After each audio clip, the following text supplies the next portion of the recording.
नमस्कार। आज हम पढ़ेंगे चरक संहिता चिकित्सा स्थान अध्याय 3 ज्वर चिकित्सा अध्याय। ज्वर को सभी रोगों में प्रधान माना गया है। यहाँ इसकी 3 संज्ञाएं दी गई हैं: सर्वरोग अग्रज, सर्वरोग अधिपति एवं रोगराट। अब हम इसका रेफरेंस देखते हैं कि चरक संहिता में इनका वर्णन कहाँ पर है। चिकित्सा स्थान अध्याय 3 में श्लोक क्रमांक 5 में कहा गया है, देह इंद्रिय मनः तापी सर्वरोग अग्रजो बलि ज्वर प्रधानो रोगानाम उक्तो भगवता पुरा। अर्थात देह, इंद्रिय, मन इन तीनों में ताप का होना सभी रोगों में सर्वप्रथम ज्वर की उत्पत्ति, बलि अर्थात बलवान ज्वर सभी रोगों में प्रधान माना गया है। नेक्स्ट, रोगराट सर्वभूतानाम अंतःकृत दारुणो ज्वरः। श्लोक 345 में ज्वर को रोगराट की संज्ञा दी गई है, अर्थात सभी प्राणियों में होने वाला दारुण यानी कि कष्ट साध्य जो ज्वर है वही रोगों का राजा कहा गया है। ज्वर को सर्व रोग अधिपति की संज्ञा आचार्य चरक ने निदान स्थान अध्याय 1 श्लोक क्रमांक 35 में दी है। नेक्स्ट है ज्वर का परिचय। ज्वर शब्द का प्रयोग निदान स्थान में सर्वप्रथम व्याधि के पर्याय के अर्थ में हुआ है। तत्र व्याधि आमयो गद आतंको यक्ष्मा ज्वरो विकारो रोग इति न अर्थ अंतरम। ज्वर के प्रधान होने का एक कारण जन्म के अंत आदि में अवश्य होना बताया है। ज्वर के पर्याय देखते हैं, ज्वरो विकारो रोगः च व्याधि आतंक एव च। अर्थात ज्वर को विकार, रोग, व्याधि एवं आतंक के नाम से भी जाना जाता है। व्याधि एवं ज्वर के पर्याय एक समान ही हैं, किंतु व्याधि के अन्य अधिक पर्याय हैं आम्य, गद एवं यक्ष्मा।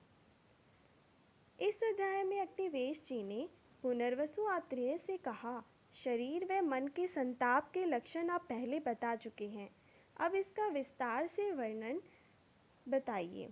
तब भगवान आत्रेय ने अग्निवेश द्वारा पूछे गए कुल 18 प्रश्नों का उत्तर दिया, जिनकी चर्चा अब हम यहाँ करेंगे। प्रश्न नंबर 1, ज्वर की प्रकृति क्या है? तो ज्वर की प्रकृति 2 भागों में बताई गई है। कारण रूप प्रकृति यानी ज्वर की उत्पत्ति कैसे होती है, स्वभाव रूप प्रकृति, और ज्वर का स्वभाव क्या है। तो कारण रूप प्रकृति जिसमें शारीरिक दोष एवं मानसिक दोषों से ज्वर की उत्पत्ति मानी गई है, वात पित्त कफ एवं रजतमा। स्वभाव रूप प्रकृति श तमो ज्वरः पाप्मा मृत्यु च उक्ता यमात्मका। अर्थात श तम ज्वर, पाप्मा ज्वर, मृत्यु इन्हें यम रूप अर्थात की मृत्यु का कारण माना गया है। नेक्स्ट प्रश्न है, ज्वर की प्रवृत्ति कैसे होती है, अर्थात ज्वर की उत्पत्ति कैसे होती है। चिकित्सा स्थान में बताया गया है, प्रवृत्ति तो परिग्रहात अर्थात लोभ लालच करना, अति मात्रा में अपथ्य का सेवन करना जिससे दोष प्रकोपित होते हैं एवं ज्वर की उत्पत्ति होती है। और वहीं निदान स्थान में कहा गया है कि रुद्र के कोप से ज्वर की उत्पत्ति होती है, रुद्र कोपात। चिकित्सा स्थान में भी एक पौराणिक कथा का उल्लेख मिलता है जिसमें शंकर जी के क्रोध से ज्वर का उत्पन्न होना माना गया है। नेक्स्ट प्रश्न है, ज्वर का प्रभाव। जन्मादौ निधने च। अर्थात ज्वर का हमारे शरीर या मन पर क्या प्रभाव पड़ता है। तो ज्वर होने पर संताप होता है, भोजन में अरुचि, भोजन खाने का मन नहीं करता, तृष्णा प्यास लगती है, अंगों में शरीर में पीड़ा होने लगती है, हृदय व्यथा, हृदय दुखी होने लगता है, हृदय में पीड़ा होती है। प्रश्न 4, ज्वर के कारण क्या कहे गए हैं। दोषानुसार 8 कारण बताए गए हैं जिन्हें सन्निकृष्ट हेतु बोला जाता है। वातपित्त कफज, 3 द्वंद्वज एवं सन्निपातज और लास्ट आगंतुज।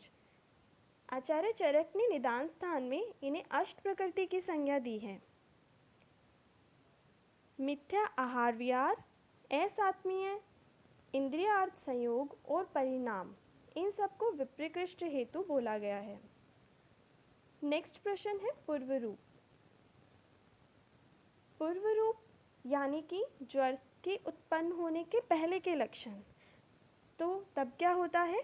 आलस आता है, नयने स्रावे, आँखों से पानी आता है, जृंभन जम्भाई आती है, शरीर में गुरुता फील होती है, क्लम बिना कुछ किए थकावट महसूस होती है, जल अग्नि धूप वायु में अनिश्चित द्वेष होता है। ज्वर का रोगी जल अग्नि धूप आदि से द्वेष रखता है। अविपाक, खाने का पाक अच्छे से नहीं हो पाता। आस्य वरस्य, मुख में स्वाद बिगड़ जाता है। हानि बल वर्णयो, शरीर के बल व वर्ण में हानि आती है, चेंज हो जाता है। शील विकृतम अल्पम, और स्वभाव में भी कुछ परिवर्तन आता है। अब ज्वर के अधिष्ठान क्या माने गए हैं? ज्वर होता कहाँ है? तो ज्वर के अधिष्ठान तो 2 ही हैं, शारीरिक और मानसिक, यानी शरीर और मन।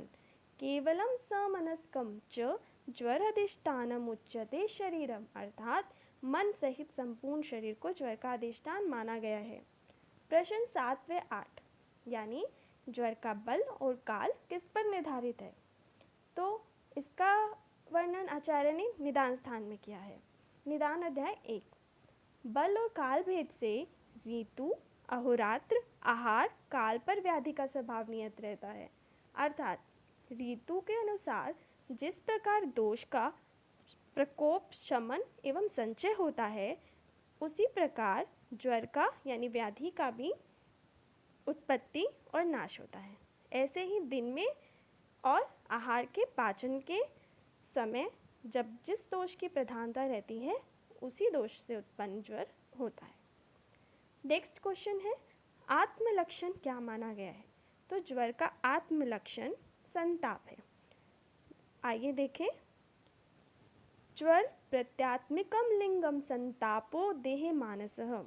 तो देह मानस अर्थात शरीर और मन में होने वाला संताप ही एकमात्र प्रत्यात्म यानी आत्मिक लक्षण ज्वर का कहा गया है। ज्वरेन अविष्टा भूतम न ही किंचित न तप्यते, अर्थात भूतम यानी प्राणी, ज्वरेन विष्टा जो ज्वर के वश में हो, न ही किंचित न तप्यते, उसके शरीर में कोई ऐसा अंग नहीं है जहाँ पर ताप की उत्पत्ति ना हो। अब शारीरिक संताप और मानसिक संताप के लक्षण कैसे दिखाई देंगे? तो शरीर में जब संताप होगा तब अरुचि, अंगमर्द, तृष्णा और स्वेद का अवरोध होगा। और मानसिक संताप में क्या होगा? विचित्त, चित्त नहीं लगना, कहीं भी मन नहीं लगेगा किसी भी काम में। अरति, बेचैनी होगी। गलानी यानी किसी भी चीज़ को करने में खुशी नहीं मिलेगी। इंद्रियों में विकार शारीरिक व मानसिक संताप दोनों का लक्षण माना गया है। इंद्रियां सर्वव्यापी होती हैं, तो शारीरिक और मानसिक संताप दोनों में ही इंद्रियां अफेक्ट होती हैं। अब हम इसके भेदों का वर्णन करते हैं। सबसे पहले द्विविध भेद, इसमें 5 विकल्प हैं। विधि भेद से शारीरिक व मानसिक ज्वर, स्वभाव भेद से सौम्य व आग्नेय ज्वर, निमित्त भेद से प्राकृतिक व विकृत ज्वर, वेग की दृष्टि से अंतर्वेग व बहिर्वेग ज्वर, चिकित्सा की दृष्टि से साध्य व असाध्य। अब इनका डिटेल में वर्णन देखते हैं। सबसे पहले शारीरिक ज्वर एवं मानसिक ज्वर। शारीरिक ज्वर जिसमें पहले शरीर में लक्षण उत्पन्न हो, मानसिक जिसमें पहले मन में लक्षण उत्पन्न हो। तो संताप, शारीरिक संताप और मानसिक संताप के लक्षण हम पहले पढ़ चुके हैं। नेक्स्ट है सौम्य ज्वर, आग्नेय ज्वर। सौम्य ज्वर जिसकी उत्पत्ति वात और कफ दोष से होती है, इसमें कफ दोष का प्रभाव अधिक रहता है। शीतता लगती है, इसलिए लक्षण क्या मिलेगा? उष्ण वस्तु की कामना। आग्नेय ज्वर में क्या होगा? इसकी उत्पत्ति वात और पित्त दोष से होती है, इसलिए इसमें उष्णता ज़्यादा रहेगी, दाह ज़्यादा रहेगी, इसलिए रोगी शीत वस्तु की कामना करता है। अब इसका वैज्ञानिक आधार देखते हैं। तो इसमें मेन भूमिका रहेगी वायु की। आइए देखें, योग वाहे परम वायु संयोगात उभयार्थकृतः दाहकृत तेजसा युक्तः शीतकृत सोम संश्रयात, अर्थात वायु को परम योगवाही कहा गया है। यह दोनों से संयोग कर सकता है। दाहकृत तेजसा युक्त है, जब तेज या अग्नि से संयुक्त होता है तो दाह पैदा करता है। जब सोम यानी कि कफ से संयोग स्थापित करता है तो शीत करता है। नेक्स्ट है अंतर्वेग और बहिर्वेग ज्वर। अंतर्वेग में शरीर में अंदर के लक्षण दिखाई देंगे और बाहर के लक्षण मृदु रहेंगे या दिखाई नहीं देंगे, जैसे कि अंतर्दाह, शरीर में दाह रहेगी, अति तृष्णा, भ्रम, प्रलाप, चक्कर आएंगे, प्रलाप करेगा रोगी, श्वास वृद्धि रहेगी, संधि अस्थियों में शूल रहेगा, अस्वेद, स्वेद नहीं आएगा तो पता भी नहीं चलेगा, दोष वर्चो निग्रह, और दोषों का और मलों का निकल नहीं पाएंगे, निग्रह हो जाएगा। इसमें बाहर लक्षण नहीं दिखने की वजह से चिकित्सा में समय लग जाता है, इसलिए यह ज्वर कृतसाध्य हो जाता है। बहिर्वेग ज्वर में क्या होता है, बाह्य ताप अधिकता रहती है, अन्य तृष्णा आदि लक्षणों की मृदुता रहती है, तो इसमें लक्षण जल्दी पता लगते हैं, तो यह सुख साध्य हो जाता है। नेक्स्ट है प्राकृतिक ज्वर एवं विकृत ज्वर। प्राकृतिक अर्थात जो प्राकृतिक दोषों के प्रकोपित होने का समय है, ऋतु है, उसमें उसी दोष से उत्पन्न ज्वर होना, जैसे शरद ऋतु में पित्त ज्वर सुख साध्य माना गया है, वसंत ऋतु में कफत ज्वर सुख साध्य माना गया है, किंतु वर्षा ऋतु में वातज ज्वर कष्ट साध्य माना गया है। यह एक अपवाद है। इसका कारण आचार्य चरक ने तो नहीं बताया, किंतु अन्य आचार्यों ने बताया है। आचार्य वाग्भट ने इसमें बताया है विरुद्ध चिकित्सा क्रम। अब देखते हैं विरुद्ध चिकित्सा क्रम क्या है। जब भी ज्वर उत्पन्न होता है तो आम दोष को हटाने के लिए लंघन किया जाता है, और लंघन से क्या होता है, वात की वृद्धि हो जाती है। तो वर्षा ऋतु में तो वैसे ही वात का प्रकोप है और लंघन से वात की वृद्धि हो जाएगी, तो जिससे क्या होगा, विरुद्ध चिकित्सा कर्म, और यह कष्ट साध्य हो जाता है। और आचार्य सुश्रुत ने इसमें अनेक हेतुओं से वातिक ज्वर का उत्पन्न होना माना है। अब विकृत ज्वर में तो ऋतु के सामान्य दोष प्रकोप से ना होकर अन्य दोषों से प्रकोपित होता है और यह कष्ट साध्य होता है। नेक्स्ट है साध्य एवं असाध्य ज्वर। तो साध्य ज्वर में क्या रहेगा, रोगी बलवान होगा, दोष अल्प होगा और कोई उपद्रव नहीं होगा, तो साध्य हो जाएगा ज्वर। असाध्य ज्वर में क्या होगा, बहुत कारणों से बहुत लक्षणों वाला, शीघ्र इंद्रियों की शक्ति को नष्ट करके प्राणों का नाश कर देता है। अब इसमें एक विशिष्ट लक्षण आते हैं। विशिष्ट लक्षण कैसे, आइए देखते हैं। ज्वरः क्षीणस्य शून्यस्य गंभीरो दीर्घरात्रिकः असाध्यो बलवान ये च केश सीमंतकृत ज्वर। अर्थात जो ज्वर क्षीणस्य क्षीण व्यक्तियों में, शून्यस्य शोथयुक्त व्यक्तियों में, गंभीर होगा, दीर्घ रात्रिक है, बहुत टाइम से रहेगा, अर्थात के दीर्घ काल तक बना रहेगा। असाध्यो यह वह असाध्य होता है, बलवान होता है। यह च केश सीमांतकृत ज्वर, अर्थात अकस्मात जो बालों में मांग पैदा कर दे, वो ज्वर असाध्य कहलाता है। अब ये द्विविध भेद पूरे हो गए। नेक्स्ट है पंचविध, अर्थात दोष के काल बलानुसार पंचविध ज्वर माना गया है। इसमें क्या होता है, दोषों की गति विषम होती है, कभी 2 दिन के अंतराल पर, कभी 1 दिन के, कभी प्रतिदिन के अंतराल पर ज्वर का वेग उठता है। तो ये 5 प्रकार का है और पांचों विषम ज्वर सन्निपातक होते हैं। आइए अब डिटेल में देखते हैं। ये ज्वर होते हैं संतत, सततक ज्वर, अन्यदुष्क, तृतीयक एवं चतुर्थक। संतत ज्वर का अधिष्ठान माना गया है सर्व शारीर। इसमें रस धातु की इन्वॉल्वमेंट होती है। काल की बात करें तो यह 7, 10, 12 दिनों तक निरंतर बना रहता है। इसे अविसर्गी ज्वर की भी संज्ञा दे सकते हैं।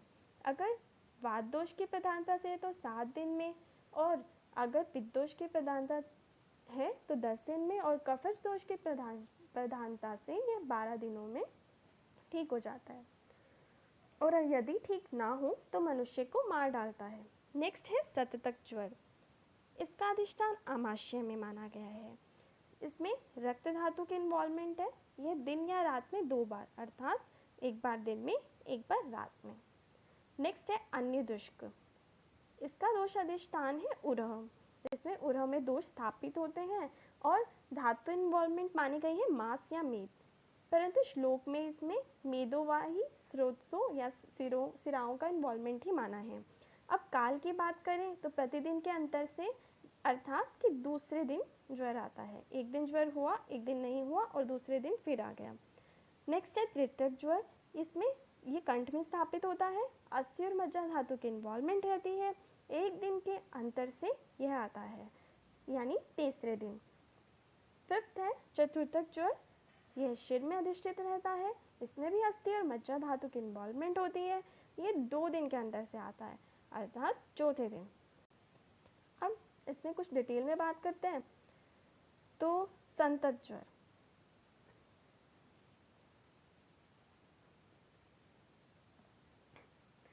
काल दुष्य प्रकृति भी दोषः तुल्यो ही संततम, अर्थात संतत ज्वर में क्या होता है कि काल, दुष्य और प्रकृति ये सभी तुल्य होते हैं, निष्प्रतिनिक, इनका विरोधी कोई नहीं होता।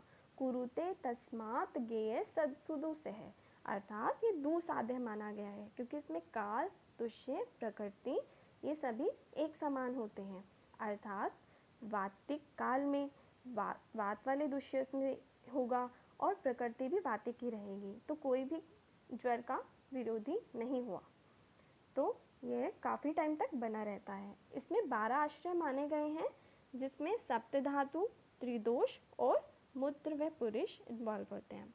नेक्स्ट है सप्तक ज्वर।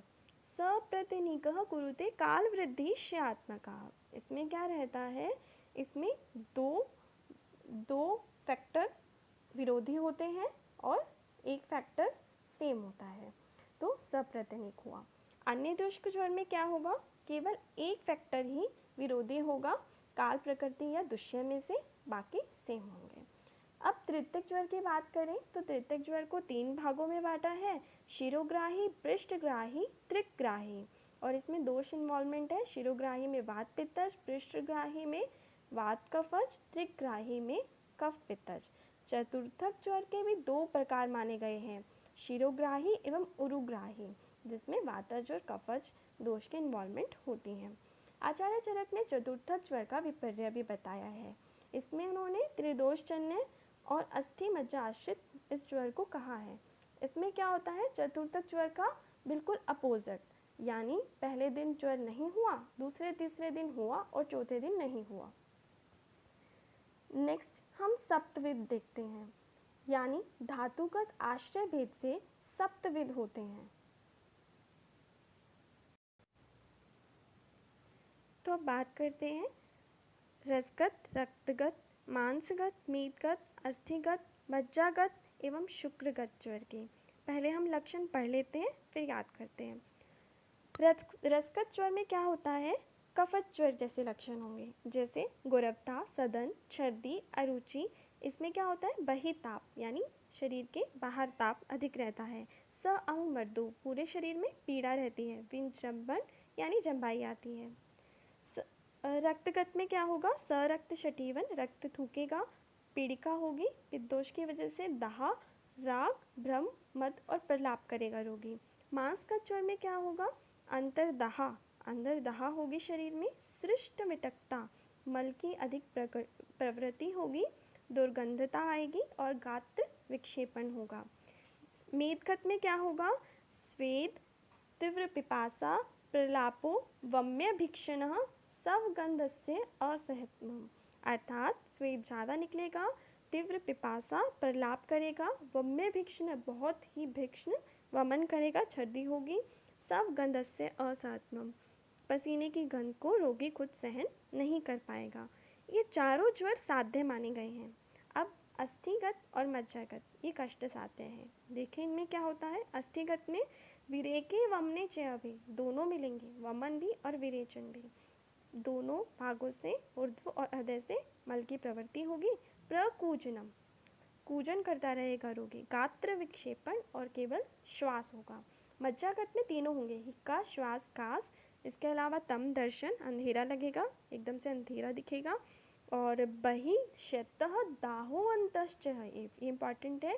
बाहर रोगी का शरीर ठंडा और अंदर से दाह होगी। शुक्रगत, शुक्र मोक्ष कृत्वा विनाश्य, शुक्र का विनाश होगा और अंत में ओज और बल का भी विनाश होगा और जिससे रोगी की मृत्यु हो जाएगी, ये ऐसा तय है। अब इसे याद करने की कोशिश करते हैं। तो बहिताप किस में था? रस में। अंतर्दाह किस में था? मांस में। और बोथ यानी कि बाहर का शरीर ठंडा और अंदर का गर्म मज्जा में। वमन मेद में, वमन विरेचन दोनों अस्थि में।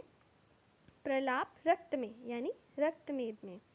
तृष्णा रक्त की, तृष्णा मुझे रक्त की, ऐसे याद कर सकते हैं, यानी तृष्णा रक्त और मांस में, दोनों में। श्वास कास हिक्का तीनों मज्जे में यानी तीनों मज्जा में। केवल श्वास अस्थि में और गात्र विक्षेपण मांस और अस्थि दोनों में। अब नेक्स्ट है अष्टविध भेद। कारण भेद से 8 प्रकार माने हैं। वात पित्त कफज, जिसमें विशिष्ट लक्षण होंगे वात पित्त कफ के। द्वंद्वज में वात पित्तज, वात कफज और पित्त कफज, इनके लक्षण देखते हैं। तो वात पित्तज में क्या मिलेगा? शिरोरुख, सिर में पीड़ा होगी। पर्वनानाम भेदो, अर्थात संधियों में भेदनवत पीड़ा होगी। और स्वप्न नाश अतिवाक जिह्वा, और नींद नहीं आएगी रोगी को, अधिक बोलता रहेगा और जम्भाई लेता रहेगा। वात कफज में क्या होगा? इसमें भी पर्वनाम जरुक, अर्थात कि संधियों में पीड़ा होगी। स्वेद अप्रवर्तनम, स्वेद नहीं निकलेगा। अब देखते हैं, इंपॉर्टेंट है ये पित्त कफज। मुहुर्दाहो मुहुर्शीतः स्वेद स्तंभो मुहु मुहु, बार बार रोगी को दाह और शीत होगी और बार बार स्वेद का स्तंभ होगा, यानी नहीं निकलेगा। अब नेक्स्ट है सन्निपातज। इसको 13 प्रकार का माना गया है दोषों के विकल्प से, परंतु हम समसन्निपातज ज्वर के लक्षण दिखते हैं, बाकियों में मिक्स लक्षण मिलते हैं। तो समसन्निपातज ज्वर में क्या होता है? शनि दाह शनि शीतम, अस्थि संधि शिरोरुजा। क्षण में दाह लगेगी, क्षण में शीत लगेगी, एक ही पल ठंडा हो जाएगा शरीर, एक ही पल दाह। और अस्थि संधि और शिर में रुजा होती है। सस्वनो सरुजो कर्णो, स्वर ना होने पर भी कान में सुनाई देगा। सरुजो, कान में पीड़ा होगी। कंठ शूकई वावृत, ऐसे लगेगा रोगी को कि उसके कंठ में तिनके यानी कि शूक भर दिए गए हैं। परिदग्धा खर स्पर्शा जीवा स्टीवनम रक्तपितस्य, उसकी जीवा परिदग्धा जैसे जल गई हो। खर स्पर्श यानी कि खुरदरी होगी। स्टीवनम रक्तपितस्य, और कफ मिला हुआ रक्तपित्त वो थूकेगा। अब इसमें नेक्स्ट है प्रतत्तम कंठ कूजनम, यानी कंटिन्यूस उसके कंठ में कूजन करता रहेगा। चिरात पाक च दोषा नाम, और सन्निपातज ज्वर है इसलिए दोष देर से पकेंगे। आगंतुज, तो लास्ट है 8 आगंतुज, जो 4 कानों से अभिघातज, अभिसंगज, अभिचारज और अभिशापजनन 4 कानों से होता है। अब हम आगंतुज ज्वर के भेद पढ़ते हैं और इनमें विशिष्टता क्या है इसकी कि 4 कारणों से आगंतुज ज्वर की उत्पत्ति होती है। इसमें पहले तो शरीर में विकृति आती है, फिर वात आदि दोषों में विकृति आती है और फिर उन दोषों के लक्षण भी प्रकट होते हैं। तो अब हम इन्हें देखते हैं। सबसे पहले अभिघातज ज्वर।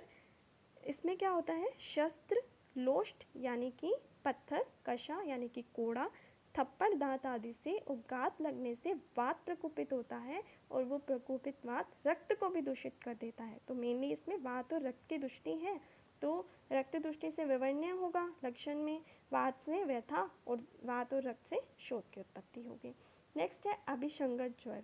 ये 6 प्रकार का माना गया है कारणों के अनुसार।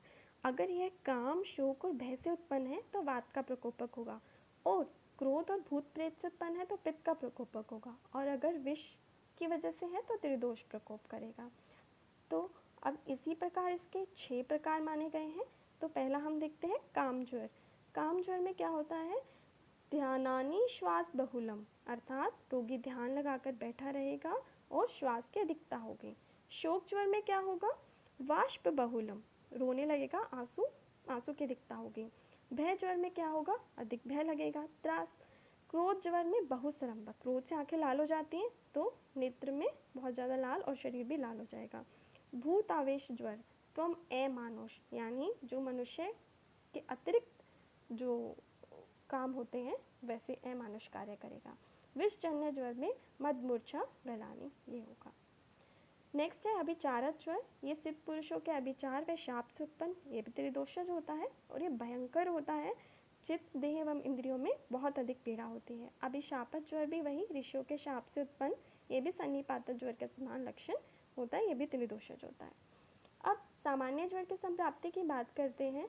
तो सामान्य ज्वर संप्राप्ति में क्या है, निदान सेवन करने से पित्त प्रधान त्रिदोष प्रकोपित होकर अन्न से बनी हुई आधे रस धातु से मिल जाते हैं और फिर रसवह और स्वेदवह स्रोतस को अवरोध कर देते हैं, बंद कर देते हैं।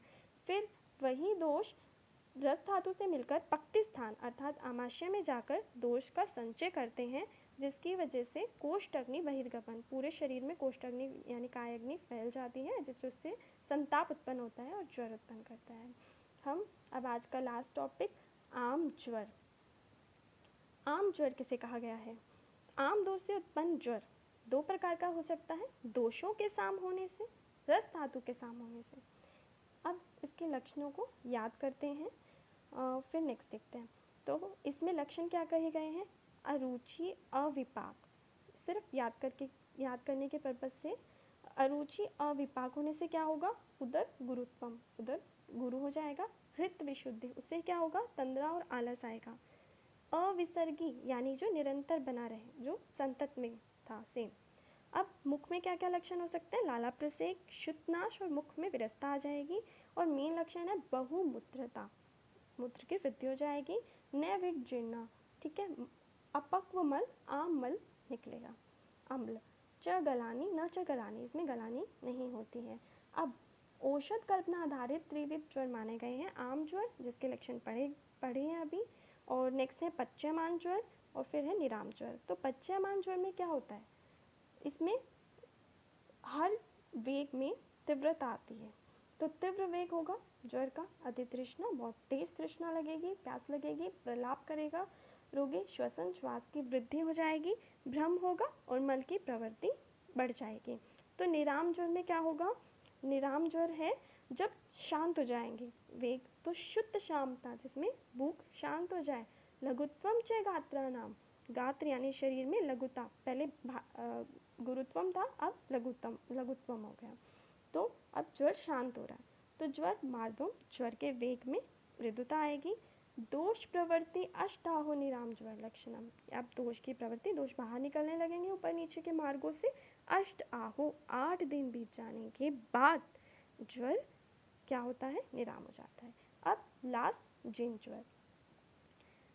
आम दोषों के पच जाने पर भी 8वें दिन भी अगर ज्वर के लक्षणों का बना रहना हो तो वो जिन ज्वर कहलाता है।